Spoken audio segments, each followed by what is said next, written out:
আজকে যুবক সমাজকে ধ্বংস করছে একটা বস্তু, ঠাস মোবাইল। কি মোবাইল বলেন না, এটার নাম ঠাস মোবাইল, এটার নাম ঠাস মোবাইল। আমাদের নোয়াখালী ভাষা আর কি।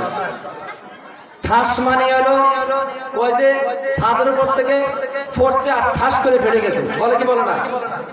এই মোবাইল যে যুবকের হাতে গেছে সে তো ছাদ থেকে পড়ে না, সে আসমান থেকে পড়ে গেছে। কিন্তু উচিত এমন ছিল না। উচিত কি ছিল না যে আসমান থেকে পড়া ছিল না, এই মোবাইল তার হাতে আসছে, এই মোবাইলের দ্বারা কি ভালো কাজ করা যায় কি যায় না। কিন্তু যুবক যারা আছে, মধ্যবয়স্ক যারা আছে, এরা কি ভালো কাজে ব্যয় করে নাকি অবৈধ কাজে ব্যয় করে? অবৈধ কাজে ব্যয় করে। যুবকেরা ভালো করে শোনো, কাজে লাগবে। কি লাগবে? কাজে লাগবে। যেদিন হাসরের ময়দানে উঠবা সেদিন এই আলোচনা এই সমাজের মধ্যে আমি করে যাচ্ছি, সেদিন এই আমার আলোচনাগুলো রেকর্ড হচ্ছে। যখন তুমি অস্বীকার করবে না তখন আল্লাহ তাআলা রেকর্ড করে শোনাবে যে একজন আল্লাহর বান্দা আসছিল, আসিয়া কিছু গুরুত্বপূর্ণ কথা বলে গেছে, তুই তো সেই কথাটাও মাননি। জিজ্ঞাসা করবে হাসরের ময়দানে, কাজটা এলো শুধু জিজ্ঞাসা করা, শুধু জিজ্ঞাসা করা, শুধু জিজ্ঞাসা করা। কবরের থেকে শুরু হয়, কবরে যাওয়ার পরে কি বলে? মার রব্বুকা, জিজ্ঞাসা। কি বলেন না? জিজ্ঞাসা। কবরে গেলে কি জিজ্ঞাসা?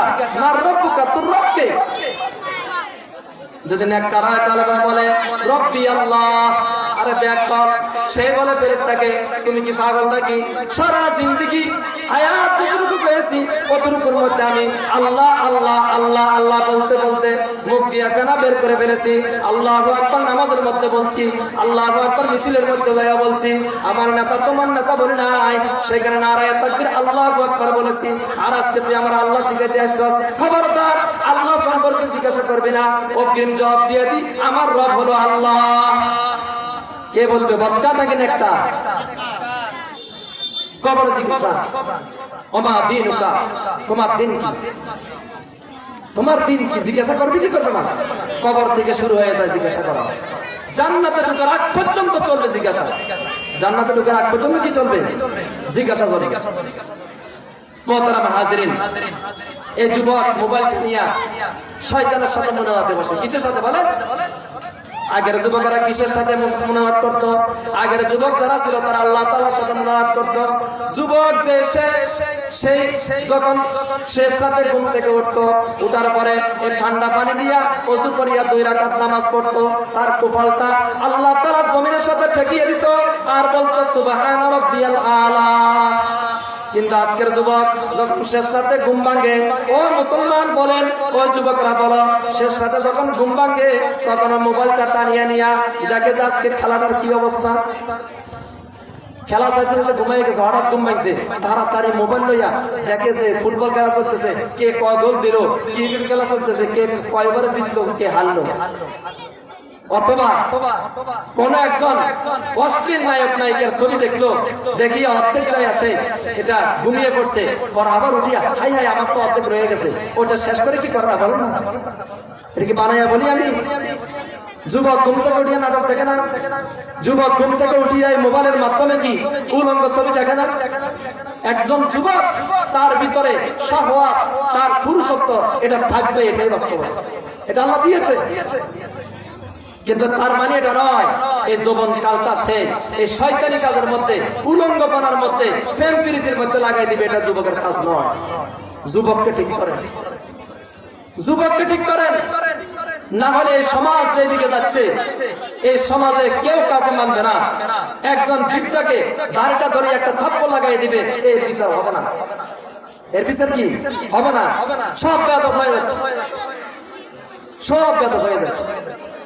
আফসোস ও যুবক, তুমি যখন আল্লাহ তাআলার সামনে উঠবে তখন তুমি কি জবাব দিবে? একবার চিন্তা করো তো। যে সময় তুমি উলঙ্গপনা করে দেখো তখন তোমার মাথা তো তোমার বালিশের মধ্যে থাকে, ততক্ষণ চোখটা বন্ধ করে একটু চিন্তা করো তো, এই মুহূর্তে যদি আমার ইন্তেকাল হয়ে যায়, আমার তওবা নসিব হবে না, তাহলে আমি কোন জায়গায় যায় পড়বো?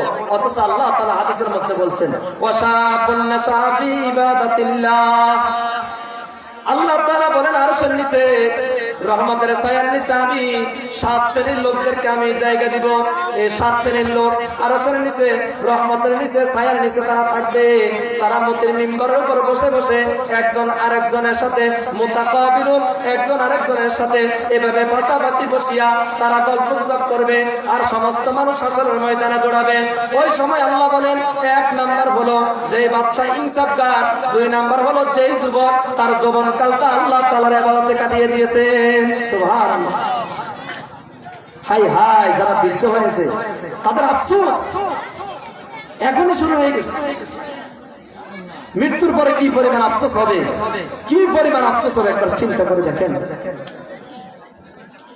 হায়াতের হিসাব আল্লাহ তাআলা, হায়াতের হিসাব কে নিবে বলে? আল্লাহ তাআলা। এই জন্য আল্লাহ তাআলা এই হাতের হিসাব দিবে। কিসের হিসাব? হাতে কথা বলবে, হাতে যে কথাগুলো বলবে যুবককে ডাকবে, যুবকের মুখটা বহর মেরে দিবে, যুবকের হাত কথা বলবে, আর পায়ের সাথে সাথে ওই যুবকের ওই হাতের কথাগুলোকে সমর্থন দিবে, সাক্ষী দিবে যে আল্লাহ যে কাজগুলোর কথা বলেছে হাতে সবগুলো সঠিক, একটাও মিথ্যা নয়। একটা কি নয়? মিথ্যা নয়। 200 টাকা টেবিলের নিচ দিয়ে নিছে, মনে হয়েছে এটা মনে আর কেউ দেখে নাই, এটা মনে কেউ দেখে নাই, শুধু কি সে নিজেই দেখছে, সে জানে আর যে দিয়েছে সে জানে, আর কেউ জানে না। আল্লাহ বলেন না না, আমার বান্দা তুমি শুনে রাখো, আমার বান্দা তুমি শুনে রাখো, ইয়ালামু খায়িনাতাল আয়ুনি ওয়া মা তুখফিস সুদূর। আল্লাহ তাআলাকে তুমি কি মনে করেছো?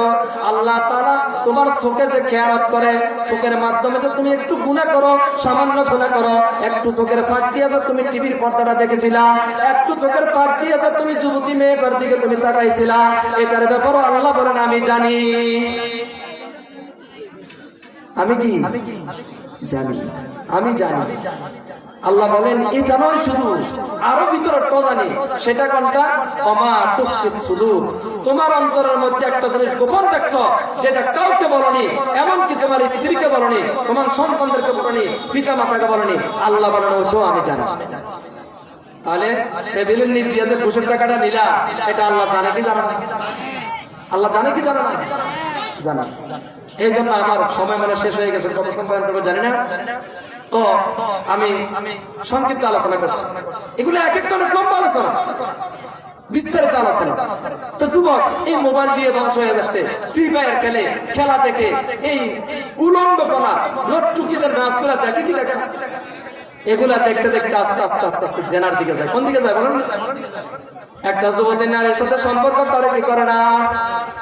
যুবতী নারীর সাথে সম্পর্ক করিয়া ইমোর মাধ্যমে আর হোয়াটসঅ্যাপের মাধ্যমে মেসেঞ্জারের মাধ্যমে লেখালেখি করে, ইমোর মাধ্যমে ভিডিও কলে কথা বলে কি বলে না, হোয়াটসঅ্যাপের মাধ্যমে ভিডিও অডিও কলে কথা বলে কি বলে না। এই কথাগুলো বলতে বলতে একসময় এমন পর্যায়ে পৌঁছে তখন ওই যুবক আর যুবতী অপসম্পর্কের মধ্যে লেগে যায়, তখন তাদের দুজনের উপর আল্লাহ তাআলা লানত পড়ে যায়।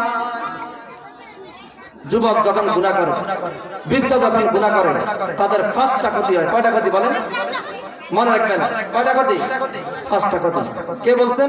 আব্দুল্লাহ ইবনে আব্বাস রাদিয়াল্লাহু তাআলা বলেছেন, যখন বান্দা গুনাহ করে তার 5টা ক্ষতি হয়। কয়টা ক্ষতি বলেন?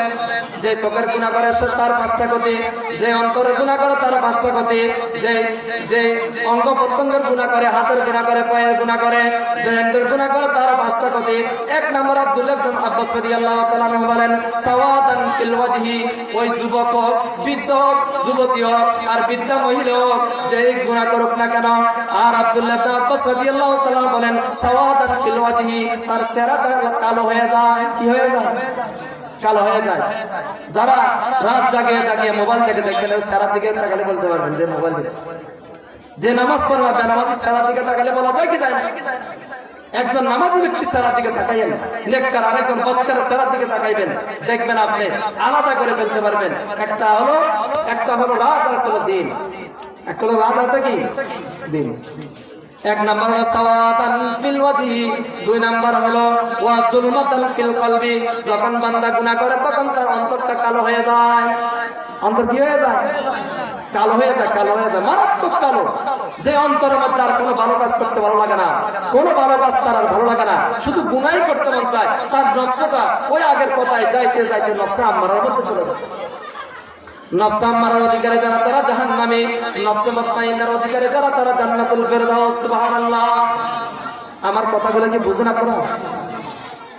বলবো আর একটু বলি তাহলে সাওয়াদান ফিল ওয়াজহি চেহারা কালো হয়ে যায়, ওয়া যুলমাতান ফিল কলবি তার অন্তরটা কি হয়ে যায় বলেন না, কালো হয়ে যায়, চেহারাও কালো অন্তরও কালো। এই লোকটার অবস্থা কি এবার বলেন? এই যুবকদের এই হালতটা এখন হয়েছে, এই জন্য কথা মানে না, মুরব্বীদেরকে সম্মান দেয় না। চায়ের দোকানে বসতে পায়ের উপর পা তুলিয়া মুরব্বীর সামনে চা খায়, কখনো চা পান করে ডান হাত দিয়ে, বেশিরভাগ পান করে বাম হাত দিয়ে। এটা তো আগে ছিল না। এখানে মুরব্বী যারা আছে তারা যুবক থাকতে কি অবস্থা করছে? কোন একজন মুরব্বী গিয়েছেন, চেয়ার ছেড়ে দিয়েছেন, চাও খায়নি, বের হয়ে গেছে। আমরা দেখেছি, আমরাই নগণ্য বয়সে কত করছে, আমরা তো দূর করছি, এখনকার ছোট ছোট বাচ্চাগুলো দূর করে না। এই জন্য আব্দুল্লাহ ইবনে আব্বাস রাদিয়াল্লাহু তাআলা আনহু বলেন, গুনাহ করবে, হাতের গুনাহ, পায়ের গুনাহ, যেই গুনাহ করো না কেন, ও বান্দা তুমি গুনাহ করার পরে তোমার চেহারাটা কালো হয়ে যাবে, তোমার অন্তরটা মলিন হয়ে যাবে, তোমার কোনো ভালো কাজ করতে ভালো লাগবে না। ইয়াবা খাইতে তোমার কাছে ভালো লাগবে, পেন্সিল খাইতে তোমার কাছে ভালো লাগবে, মদ খাইতে তোমার কাছে ভালো লাগবে, তোমার কাছে গাঁজা টানতে ভালো লাগবে, সিগারেট টানতে ভালো লাগবে, তোমার কাছে মোবাইলে অশ্লীল ছবিগুলো দেখতে ভালো লাগবে, তুমি নারী হলেও ভালো লাগবে, তুমি পুরুষ হলেও ভালো লাগবে। নারীরাও মদ খায়, পুরুষেরা মদ খায়, সমান অধিকার কি বানাইছে? সমান অধিকার বানাইছে। নারীও মদ খায়, পুরুষও কি খায়? মদ খায়। হাই হাই, পুরুষ যেমন অলঙ্গ ছবি দেখে, উলঙ্গ ছবি দেখে, ওরকম ভাবে মহিলা এখন যুবতী মেয়েগুলো উলঙ্গ ছবি দেখে। খবর নিয়ে দেখেন আপনি, খবর তো আমাদের কাছে আসে। এই জন্য আব্দুল্লাহ ইবনে আব্বাস রাদিয়াল্লাহু তাআলা বলেন, 3 নাম্বার হলো ওয়াহনান ফিল বদনি, যখন বান্দা গুনাহ করে, গুনাহ করার পর তার শরীরটা আস্তে আস্তে দুর্বল হয়ে যায়। কি হয়ে যায়? শরীর দুর্বল হয়ে যায়, তখন তার আর কোনো কাজ করতে ভালো লাগে না, তাকে কোনো চাকরিতে দিয়ে চাকরিতে থাকে না, ওখান থেকে চলে আসে। যুবক কেন আসে? এটা একবার চিন্তা করে দেখবেন মা ও বাবা, একবার চিন্তা করে দেখবেন, আমার ছেলেটাকে আমি চাকরিতে দিলাম, চাকরিতে ছিল না কেন, আসিয়া কেন বললো আমার শরীর দুর্বল? তার মানে হলো সে গভীর শয়তানের ষড়যন্ত্রে আছে, গভীর গুনার মধ্যে আছে। এই গুনার মধ্যে থাকার কারণে তার শরীর দুর্বল হয়ে গেছে। শরীর দুর্বল, গুনাহ করলে শরীর দুর্বল হয়। 3টা পাইলাম, কয়টা? 3টা। 4 নাম্বার হলো আব্দুল্লাহ ইবনে আব্বাস রাদিয়াল্লাহু তাআলা আনহু বলেন যে 4 নাম্বার কি তোমরা জানো? 4 নাম্বার হলো ওয়া বুগযান ফি কুলুবিল খালক, বুগযান ফি সুদুরিল কুলুবিল খালক। যে 4 নাম্বার হলো যে তোমার প্রতি যারা মাখলুক আছে, যত ধরনের মাখলুক আছে, সবার একটা নেফরত, একটা খারাপই তোমার কাছে তোমার ব্যাপারে। একজন মদ খায়, আরেকজনে কি খায়? গাঁজা খায়। এখন মদুদিকে ওই গাঁজা যে টানে, তার ব্যাপারে জিজ্ঞাসা করছে যে মদ খায় তাকে, বলেন তো লোকটা কেমন? তখন কি বলে? মদ খায়। এ কি খায়? মদ খায়। লোক ভালো না। আবার যে মদ খায় তাকে জিজ্ঞাসা করলো অমুকের ব্যাপারে করে, আরে ভালো না, এরা গাঁজা খায়। এ কি খায়? গাঁজা খায়। তার মানে এরা দুটোটা একই কামের মধ্যে কি লিপ্ত, এরপরও একটা কাকা দেখতে পারে না, ঠিক কিনা? অন্তর ভিতরে কি ঢুকেছে বলেন না? সমস্ত মাখলুক এদের প্রতি লানত করে। কেন? যারা মদ খায়, যারা গুনাহ করে, যারা আল্লাহর নাফরমানি করে, এদের কারণে পৃথিবীতে শাস্তি আসে, আযাব আসে। এই জন্য গরু ছাগল এদেরকে লানত করে। আল্লাহ লানত করে তোর উপর, আল্লাহ তাআলার গজব করে তোর উপর, তুই দুনিয়া থেকে চলে যা, না হলে যে কোনো মুহূর্তে ফেলাবেন আসিয়া তোরও ধ্বংস করবে, আমারও ধ্বংস করবে, মাটি পর্যন্ত লানত করে। এই জন্য যুবক ছেলে যারা আছে সবাই তওবা করবে ইনশাআল্লাহ। আজকে থেকে আর কোনো গুনাহ করবে না ইনশাআল্লাহ। কি বলেন? হাত তুলে বলেন, আর কোনো গুনাহ করবে না ইনশাআল্লাহ। কোনো ধরনের গুনাহ করবো না, চোখের গুনাহ করবো না, পায়ের গুনাহ করবো না, হাতের গুনাহ করবো।